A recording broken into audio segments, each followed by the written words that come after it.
Hello students, this is Ruchir Chauhan. आज हम लोग स्टार्ट करने वाले एक नया चैप्टर जिसका नाम है एटम्स। ओके, इस चैप्टर में हम सबसे पहले तो हम स्टार्ट करेंगे अल्फा पार्टिकल स्कैटरिंग एक्सपेरिमेंट से। ठीक है, जो एक रदरफोर्ड ने ही दी थी। ओके, जिसके थ्रू यहाँ पर उन्होंने पहली बार यहाँ पर न्यूक्लियस की बात करी थी। ठीक है, इसके थ्रू यहाँ पर nuclear model of an atom बताया गया। उसके बाद हम बात करेंगे इसमें कुछ कमियां निकली, कुछ ड्रॉबैक निकले, उनकी बात करेंगे। एंड देन फिर बोर साहब थे, उन्होंने कुछ इसमें इम्प्रूवमेंट किया, उसकी बात आगे होगी। ओके, कुछ इसके अलावा कुछ टेक्निकल टर्म्स भी हम पढ़ेंगे यहाँ पर। तो चलिए स्टार्ट करते हैं। सबसे पहले हम बात करते हैं यहाँ पे अल्फा पार्टिकल स्कैटरिंग या गीगर मार्टसन एक्सपेरिमेंट। ओके, देखिए यहाँ पे गीगर मार्टसन दो साइंटिस्ट हैं। ये जो साइंटिस्ट थे कहीं ना कहीं ये रदरफोर्ड के अंडर काम कर रहे थे और रदरफोर्ड ने ही इन्हें ये एक्सपेरिमेंट करने के लिए कहा था। तो कई बार देखिए कई नामों से ये एक्सपेरिमेंट आता है। कई बार alpha particle scattering experiment, Geiger Marsden experiment या रदरफोर्ड एक्सपेरिमेंट, ये सभी एक ही हैं। तो रदरफोर्ड के अंडर यहाँ पे गीगर मार्टसन ने ये एक्सपेरिमेंट किया था। ओके, तो ये बात आपको समझ में आ गई होगी। सबसे पहले जो इसका डायग्राम है उसको हम यहाँ पर समझ लेते हैं क्या है वो। देखिए यहाँ पे क्या हुआ, अल्फा पार्टिकल है तो मतलब यहाँ पर कहीं ना कहीं अल्फा पार्टिकल रोल कर रहा होगा, यहाँ वर्क कर रहा होगा। तो हमने क्या किया, एक सोर्स ऑफ अल्फा पार्टिकल लिया। जैसे यहाँ पे क्या बिस्मथ है जो एक रेडियो एक्टिव सब्सटेंस है, तो उसको हमने यहाँ पे एज अ सोर्स लिया, जो कि यहाँ से एक रेडियो एक्टिव सब्सटेंस है और यहाँ से अल्फा पार्टिकल एमिट करेगा। ओके, तो यहाँ से हमारा अल्फा पार्टिकल एमिट हो रहा था। अब देखिए अल्फा पार्टिकल ऐसा तो है नहीं कि सारे अल्फा पार्टिकल्स सीधे ही जाएंगे। अल्फा पार्टिकल्स कुछ इधर भी ट्रेवल करेंगे, कुछ इधर करेंगे। अब अल्फा पार्टिकल्स हम चाह रहे हैं कि एक नैरो बीम में मिले, तो उसके लिए हमने क्या करा, यहाँ पर लेड ब्रिक्स लगा दी। उसके लिए हमने क्या करा, लेड ब्रिक्स लगा दिए। लेड ब्रिक्स क्या करती हैं, इन अल्फा पार्टिकल्स जो इधर उधर जा रहे हैं, स्कैटर जो हो रहे हैं, उनको कहीं ना कहीं वो एब्जॉर्ब कर लेगी और हमें क्या मिलेगा, एक नैरो बीम, एक सीधी बीम मिलेगी।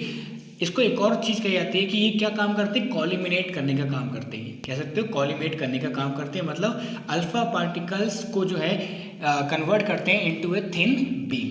ठीक है, तो अल्फा पार्टिकल्स यहाँ से आपको थिन बीम मतलब पतली सी बीम में जाते हुए दिखेंगे और जो इधर उधर जा रहे थे उनको ये लेड ब्रिक्स एब्जॉर्ब कर देंगे।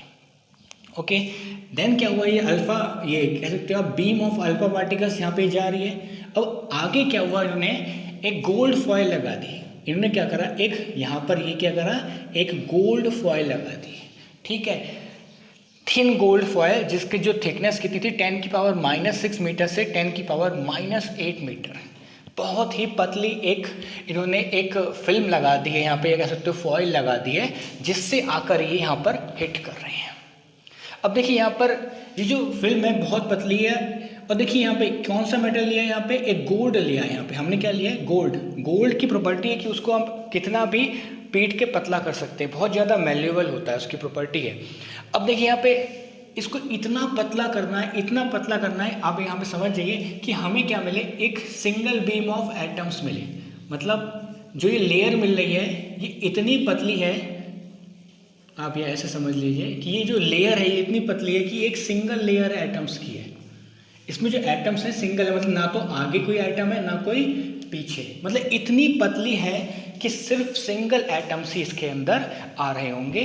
जैसे मैं एक एग्जांपल यहाँ पे बता देता हूँ। जैसे एक पतली ये एक मैंने आपके लिए कॉपी ले ली और ये फिल्म की तरह आप मान सकते हैं। तो ये कि ये इतनी थिकनेस की पतली है कि इसके अंदर सिर्फ एक ही एटम आए, मतलब यहाँ पर सिर्फ इसके बीच में एक ही एटम, मतलब जो लेयर है पूरी, सिर्फ ये जो थिकनेस है सिर्फ इसकी एक ही एटम इसके अंदर होना चाहिए। ना तो इसके पीछे एटम होना चाहिए ना तो कोई आगे एटम होना चाहिए, इतना पतला होना चाहिए। ओके, तो ये मतलब एक बहुत ही थिन, मतलब हमने गोल्ड फॉयल ले ली। अब क्या हुआ, यहाँ से ही कुछ स्ट्राइक कर रहे होंगे, कुछ अल्फा पार्टिकल्स सीधे चले जा रहे होंगे, कुछ स्कैटर होके कुछ इधर उधर भी जा रहे होंगे। तो हमने क्या किया, एक जिंक सल्फाइड यहाँ पे स्क्रीन ले ली है और साथ में एक लगा दिया है डिटेक्टर। डिटेक्टर क्या है, यहाँ पे एक माइक्रोस्कोप ही है। अब देखिए यहाँ पे क्या हो रहा है, मान लीजिए ये बीम आई, टकराने के बाद क्या हो, स्कैटरिंग हो गई एक पर्टिकुलर एंगल थीटा पे। थीटा यहाँ पे क्या है, स्कैटरिंग एंगल। ओके, जब ये थीटा एंगल पे स्कैटर हो गए, जहाँ पर भी ये स्क्रीन पे आके हिट करेगा वहाँ पे क्या होगा, कुछ हल्की सी लाइट चमकेगी। जहाँ पर भी आके हिट करेगा वहाँ पे कुछ लाइट फ्लैश दिखेगी और उस लाइट फ्लैश को यहाँ पर ये डिटेक्टर या माइक्रोस्कोप डिटेक्ट कर लेगा। तो यहाँ से क्या होगा, यहाँ पे कितने नंबर ऑफ पार्टिकल्स जो आ रहे हैं और कितने एंगल पे आ रहे हैं यहाँ पर ये डिटेक्ट कर लेगा। ठीक है, कितने नंबर ऑफ अल्फा पार्टिकल्स आ रहे हैं, कितने एंगल पे आ रहे हैं, तो ये सब चीज़ें यहाँ पर डिटेक्ट कर लेगा। ये बिल्कुल सर्कुलर है, ये क्या है, बिल्कुल एक सर्कुलर है इस तरीके से। हो सकता है कि यहाँ पे आ रहे इतने एंगल, थीटा एंगल पे, ये हो सकता है एंगल बढ़ता भी जाए 90 डिग्री, 90 से ज़्यादा 180 डिग्री। तो क्या वो पूरे जितने जहाँ पे भी लाइट फ्लैश आ रहे हैं, जहाँ पे भी वो स्कैटर होकर आ रहे हैं, हिट कर रहे हैं, वहाँ पर ये डिटेक्ट कर लेगा उसे। ओके, देखिए अब जो ये एक्सपेरिमेंट हुआ उसके बाद कुछ ऑब्जर्वेशंस निकल के आई। ऑब्जर्वेशन में क्या निकला कि most of the alpha particles means 99.86% past straight undeviated through the foil, मतलब थीटा बराबर 0। क्या देखा गया कि जो मैक्सिमम जो अल्फा पार्टिकल्स थे वो बिल्कुल सीधा चले गए, जो थीटा की वैल्यू क्या है 0 रही, बिल्कुल भी डेविएट नहीं हुए, मैक्सिमम पार्टिकल्स बिल्कुल सीधा चले गए और यहाँ पर हिट करा। ओके, सेकेंड ऑब्जर्वेशन क्या करी, 0.14% of alpha particle deviate more than 1 degree, मतलब 1 डिग्री से ज़्यादा करीब करीब 0.1% थे ऐसे जो कुछ 0 मतलब 1 डिग्री 2 डिग्री है उस पर डेविएट कर रहे थे। ओके, नेक्स्ट थर्ड क्या थी, 1 in 8,000 alpha particles deviate more than 90 degree, मतलब 8,000 में से एक ऐसा पार्टिकल था जो 90 डिग्री से ज़्यादा पे डेविएट कर रहा था। ओके, फोर्थ ऑब्जर्वेशन ये थी कि 1 in 10 की पावर 6, मतलब 10 की पावर 6 मतलब 10 लाख में से सिर्फ एक ऐसा अल्फा पार्टिकल था जो डेविएट कर रहा था 180 डिग्री पे। ठीक है, तो ये 4 जो है आपके ऑब्जर्वेशन निकले। मेनली क्या था कि मैक्सिमम जो अल्फा पार्टिकल्स थे वो जो इस फॉइल में से पास हो जा रहे थे स्ट्रेट, और बहुत ही कम, ये कह सकते बहुत ज़्यादा कम पार्टिकल्स ऐसे थे जो आपके डेविएट हो रहे थे किसी एक पर्टिकुलर एंगल पे, और एक पार्टिकल 10 लाख में से एक पार्टिकल ऐसा था जो 180 डिग्री पर डेविएट हो रहा था। ठीक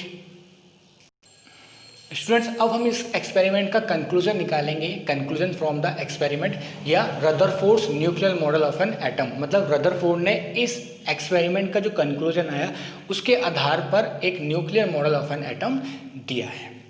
ओके, तो पहला क्या कंक्लूजन था कि most part of the atom is empty. उन्होंने कहा कि किसी भी एटम का जो मैक्सिमम जो पार्ट है वो क्या है, एम्प्टी है, बिल्कुल खाली है। रीजन क्या दिया उन्होंने कि 99.86% अल्फा पार्टिकल्स पास्ट अनडेविएटेड, मतलब बिल्कुल डेविएट नहीं हुए, मतलब अनडेविएट हुए, मतलब बिल्कुल सीधे चले गए। अब देखिए हुआ क्या होगा, यहाँ पर आप देख सकते हो कि जैसे ये एटम है, अब क्या हुआ, ये अल्फा पार्टिकल आ रहा था। अल्फा पार्टिकल क्या होता है, एक पॉजिटिवली चार्ज पार्टिकल है, तो मतलब एक पॉजिटिव चार्ज आ रहा था। अब ये आ रहा है तो यहाँ पे क्या हो रहा है, ये मैक्सिमम क्या हो रहा है, यहाँ से अनडेविएट हो जा रहा है। अब अंदर कोई चार्ज होता तो उसको क्या करता है, रिपल करता है, कुछ चेंज लाता वहाँ पर। तो इसमें यह कहा गया कि कुछ अंदर कुछ भी नहीं है, मैक्सिमम जगह पे कुछ भी नहीं है, वो खाली है एकदम। और खाली है तो इसी वजह से वहाँ पर कोई भी रिपल्शन, कोई फोर्स उसके ऊपर नहीं लग रही, वो सीधे सीधे चलते चले जा रहे हैं। तो यहाँ पर most part of the atom is empty. Reason क्या दिया कि 99.86% of alpha particles pass undeviated, कोई फर्क नहीं पड़ा, वो सीधे निकल गए। Next, there is some positive charge inside atom in a very small space. कहा गया कि कहीं तो एक पॉजिटिव चार्ज भी है, क्योंकि कुछ पार्टिकल्स वहाँ पर डेविएट भी हुए हैं, कितने पे, मोर देन 1 डिग्री।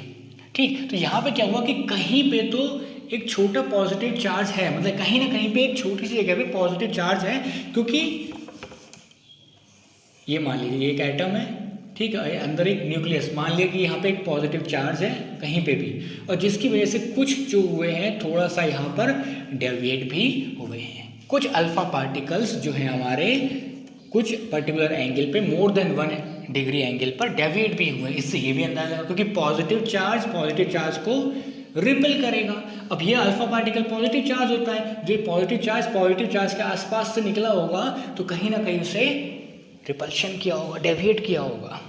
ठीक, तो ये बात निकल के आई। देखिए थर्ड कंक्लूजन क्या था, the positive charge inside an atom is concentrated to an extremely small space called nucleus. मतलब जो एक पॉजिटिव चार्ज है कहीं एक छोटी सी जगह पे कहीं रखा हुआ है, क्योंकि अगर कहीं बहुत बड़ी जगह पे रखा होता, बहुत बड़ा स्पेस अगर वो कैरी कर रहा होता तो यहाँ पे क्या हो रहा था, अगर ये बहुत बड़ा स्पेस कैरी कर रहा होता तो यहाँ पे मैक्सिमम पार्टिकल्स रिपल कर रहे होते और स्कैटर कर रहे होते, पर क्योंकि बहुत छोटी सी जगह पे, बहुत छोटी सी जगह पे रखा हुआ है, इसी वजह से क्या हो रहा है, बहुत ही कम पार्टिकल्स मोर देन 1 एंगल पे जा रहे हैं, और 10⁶ में से एक पार्टिकल ऐसा है, मतलब 10 लाख में से एक पार्टिकल ऐसा है जो टकराने के बाद वापस आ रहा है। मतलब वो कहाँ से टकरा रहा होगा, कहीं ना कहीं उस पर्टिकुलर न्यूक्लियस से वो जाके हिट कर रहा होगा और फिर तुरंत रिपल कर गया होगा, क्योंकि अल्फा पार्टिकल होता है positively charge particle, helium positive. Okay, तो ये बात आपको समझ में आ गई। तो ये उन्होंने एक कंक्लूजन आपका nuclear model of an atom दिया कि भाई कहीं ना कहीं एक न्यूक्लियस एटम के अंदर होता है, और न्यूक्लियस का साइज जो है वो बहुत छोटा सा है, क्योंकि मैक्सिमम जो पार्टिकल्स हैं वो तो पार हो जा रहे हैं वो, ठीक है, और कुछ पार्टिकल, ये बहुत ही कम ऐसे पार्टिकल्स हैं जो पीछे लौट के आ रहे हैं या कुछ डेविएट हो रहे हैं। ठीक, तो यहाँ पे उन्होंने क्या क्या बात बताई कि जो मैक्सिमम जो मतलब जो एटम है वो एम्प्टी है, और कहीं तो एक छोटा सा पॉजिटिव चार्ज है, जिसकी वजह से कुछ हीलियम चार्ज पार्टिकल्स क्या हो रहे हैं, डेविएट हो रहे हैं, और वो है कहाँ पे, बहुत एक छोटी सी जगह पे, जिसकी वजह से क्या हो रहा है कि मतलब 10⁶ में से सिर्फ एक ही पार्टिकल ऐसा है जो 180 डिग्री पर डेविएट हो रहा है। सो स्टूडेंट्स, मुझे लगता है आपको ये टॉपिक समझ में आ गया होगा। इनफैक्ट अगर कोई डाउट है तो बिल्कुल आप लोग कमेंट कर सकते हैं कमेंट बॉक्स में। वीडियो अच्छा लगा तो लाइक और सब्सक्राइब करना ना भूलें। Thank you very much.